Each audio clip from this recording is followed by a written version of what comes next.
Xplore Bonobo Experience Workshop 2. This happened on the 28th of July. I've just made some notes from what happened. So I did the hand signals and I got people into groups of 6, and then they looked at what the explanation of the hand signals meant, and then they, between them, worked out how to do the hand signals with one another.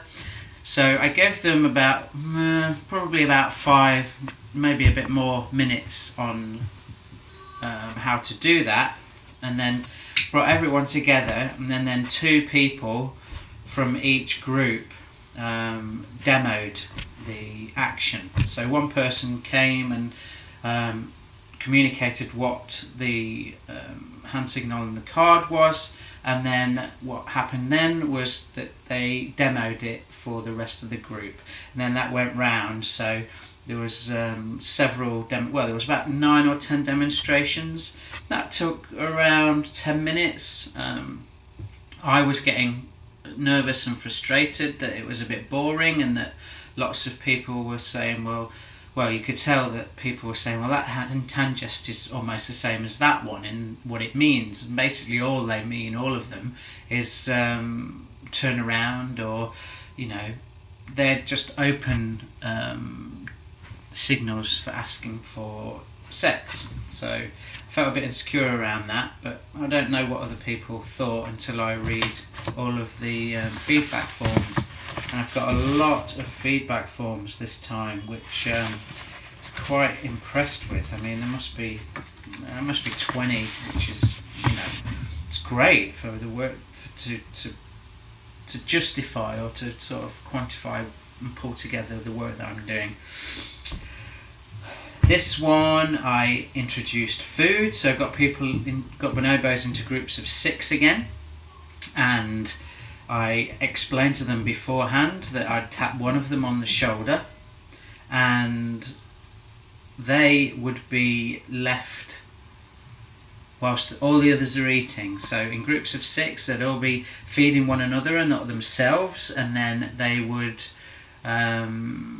I'd tap the shoulder of one of the bonobos and they'd be excluded from eating, and the rest would feed each other. And I wanted to give them a feeling of what it's like to exclude a bonobo, what it's like to be excluded as the outsider. And then after a period of time, I reintroduced the bonobo that had not been fed and that had been ignored, and encouraged the other 5 bonobos in each group to really say sorry through kind of feeding and care, just making them feel special. So that was what happened.